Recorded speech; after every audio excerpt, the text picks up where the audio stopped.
নমস্কার। প্রবাসী বাঙালিয়ানার নতুন একটি ব্লগে স্বাগত জানাই। আশা করি সবাই ভালো আছেন।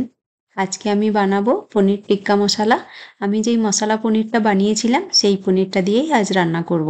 এই যে পনিরটা কালকে বানিয়েছিলাম আর আজকে তরকারি করছি। একদিন পরে করলে বেশ ভালো হয়। পনিরটা একটু স্টেবল হয়ে যায়, একটু শক্ত হয়। না হলে একটু নরম থাকে, ভেঙে যাওয়ার সম্ভাবনা থাকে। পেঁয়াজ আর ক্যাপসিকামটা কেটে নিলাম। ওই যেরকম খুশি কাটা যায়, আমি একটু স্কোয়ার করেই কেটে নিলাম। আর পেঁয়াজটাকেও আমি খুলে নেব। আর পেঁয়াজের একদম ভেতরের ছোট্ট অংশটা দেব না, সেটা আমি তরকারি গ্রেভিতে ইউজ করে নেব। তো এইভাবে পাট পাট করে খুলে নিচ্ছি। এইভাবে কাটা হয়ে গেল। আপনারা যেরকম খুশি কাটতে পারেন। আর একটু বেসন ভেজে নিচ্ছি। বেসনটা না ভেজেও ইউজ করতে পারেন, তবে বেসনটা একটু ভেজে নিলে বেশ সুন্দর একটা গন্ধ আসে বেসনের। ভাজা হয়ে গেছে।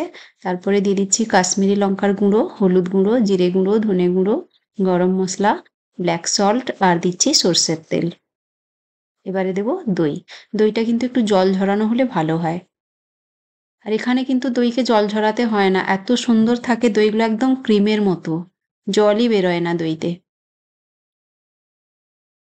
এবারে পনিরগুলোকে, আমি এতটা পনির ইউজ করব না, অনেকটা পনির, এতটা পনির হয়েছিল টোটাল।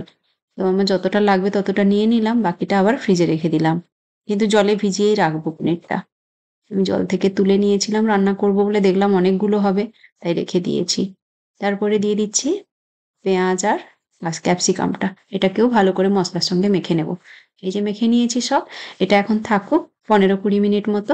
আর এদিকে ততক্ষণে আমি মশলাগুলো রেডি করে নেব। এই পেঁয়াজটা নিয়েছি গ্রেভির জন্য, আর টমেটো এই 2.5টা নিয়েছি। পেঁয়াজটা একদম ফাইন করে কেটেও নিতে পারেন, আমি চপারে চপ করে নিলাম।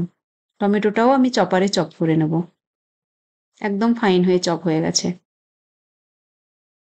কড়াইতে তেল দিয়ে দিলাম। পনিরটা ভাজবো বলে একটু ঘিও দিলাম। আপনারা চাইলে বাটার ইউজ করতে পারেন, নাও ইউজ করতে পারেন। পনিরটা আমি সুন্দর করে দুদিক লাল লাল করে একটু ভেজে নেব।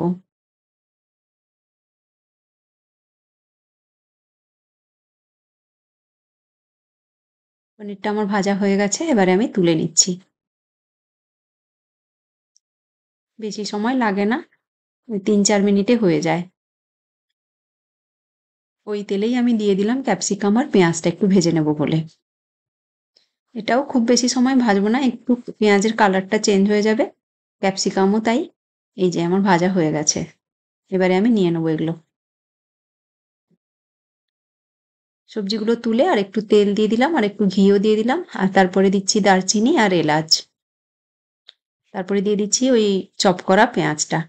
ভালো করে পেঁয়াজটা একটু ভেজে নেব, যেন পেঁয়াজের কাঁচা গন্ধটাও চলে যায়, আর কালারটা এই যে দেখুন চেঞ্জ হয়ে গেছে।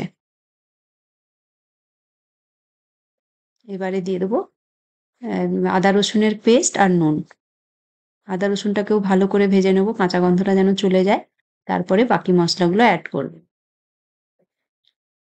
এবারে দিয়ে দিচ্ছি হলুদ গুঁড়ো, ওই কাশ্মীরি লঙ্কার গুঁড়োই দিলাম, ধনে গুঁড়ো, জিরে গুঁড়ো, আর দিয়ে দিচ্ছি ব্ল্যাক পেপার, ঝালের জন্য আর কি। এই ব্ল্যাক পেপারেই ঝাল হয়ে যাবে, কাশ্মীরি লঙ্কার গুঁড়োতে একদম ঝাল নেই এখানকার। তারপরে দিয়ে দিচ্ছি একটুখানি জল, ওই যেটাতে আমি পনির ভিজিয়ে রেখেছিলাম ওই জলটাই ইউজ করলাম, আপনারা এমনি প্লেন জল ইউজ করতে পারেন।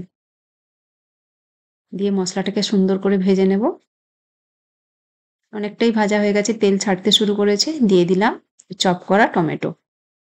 আর ওই যে মশলাটা যেটাতে পনির আর ক্যাপসিকাম মাখিয়েছিলাম, তার যে এক্সেস পড়েছিল সেটা বাটিটা মুছেও আমি দিয়ে দিলাম তরকারিতে। সুন্দর করে ভেজে নেব মশলাটাকে, একটু টাইম দিয়ে ভাজলে ভালো হবে। বেশ অনেকক্ষণ ভেজেছি। তারপরে দিয়ে দিলাম চিনি আর গরম মশলা, দিয়ে ভালো করে ভেজে নেব মশলাটা। তেল ছাড়তে হালকা হালকা শুরু করেছে, এই দেখুন। এবারে দিয়ে দিচ্ছি ধনেপাতা। সুন্দর করে ভেজে নেব এটাকেও। হয়ে এসছে মশলাই দেখুন। এবারে দিয়ে দেবো পেঁয়াজ আর ক্যাপসিকামটা। এই রান্নাটা করতে খুব বেশি সময় কিন্তু লাগে না। আর আজকে আমি একদম মাখা মাখা তরকারি করব। পেঁয়াজ আর ক্যাপসিকামটা একটু ভালো করে নেড়ে চেড়ে আমি একটু ঢাকা দিয়ে দেবো। খুব বেশি সময় না, ও 2-3 মিনিট ঢাকা দিয়ে রাখলাম। এই যে দেখুন হয়ে এসছে। আর ক্যাপসিকামগুলো একদম গলা গলা তো ভালো লাগে না, একটু ক্রিস্পি থাকবে তবেই ভালো লাগে। তো আর বেশি ঢাকা দেবো না। এবারে আমি একটুখানি জল দিলাম, এই যে দেখুন 1/4 কাপও হবে না, একটুখানি দিয়েছি একদম, কারণ আমি মাখা মাখা করব। আপনারা যদি বেশি গ্রেভি রাখতে চান তাহলে একটু বেশি করে জল দেবেন।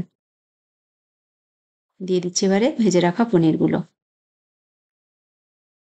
এটা দিয়েও ওই 2-3 মিনিট ফোটাবো, মানে রান্নাটা করব, পরেই নামিয়ে নেবো, হয়ে যাবে একদম রেডি। কারণ পনিরের তো সেদ্ধ হওয়ার কিছু নেই, একটু মশলার সাথে জাস্ট নেড়ে চেড়ে নেওয়া। একটু সময় ঢেকে দেবো, তারপরে নিয়ে নেব। 3-4 মিনিটই আমি ঢাকা দিয়ে রেখেছিলাম। তরকারি একদম রেডি, এবারে আমি নামিয়ে নেব। এটা রুটি, পরোটা, লুচি সবের সঙ্গেই ভালো লাগে, ভাতের সঙ্গেও খুব ভালো লাগে তরকারিটা। এই দেখুন কি সুন্দর হয়েছে, দেখতেও ভারী সুন্দর হয়েছে, খেতেও দারুণ হয়েছিল। এই ছিল আমার আজকের ব্লগটা। আমার ব্লগটা যদি আপনাদের ভালো লেগে থাকে তাহলে অবশ্যই একটা লাইক করবেন, কমেন্ট করে জানাবেন কেমন হয়েছে। আর প্লিজ আমার ইউটিউব চ্যানেলটা সাবস্ক্রাইব করবেন, ফেসবুক পেজটা ফলো করবেন, এই নামেই আছে প্রবাসে বাঙালিয়ানা। আর যদি আমি পনিরটা কিরকম বানিয়েছি যারা দেখেননি, দেখতে চান, আপনারা আমার প্রিভিয়াস ভিডিওগুলো দেখতে পারেন, তাতেই দেওয়া আছে রেসিপি। খুব ভালো থাকবেন সবাই, দেখা হচ্ছে পরের ভিডিওতে। টাটা।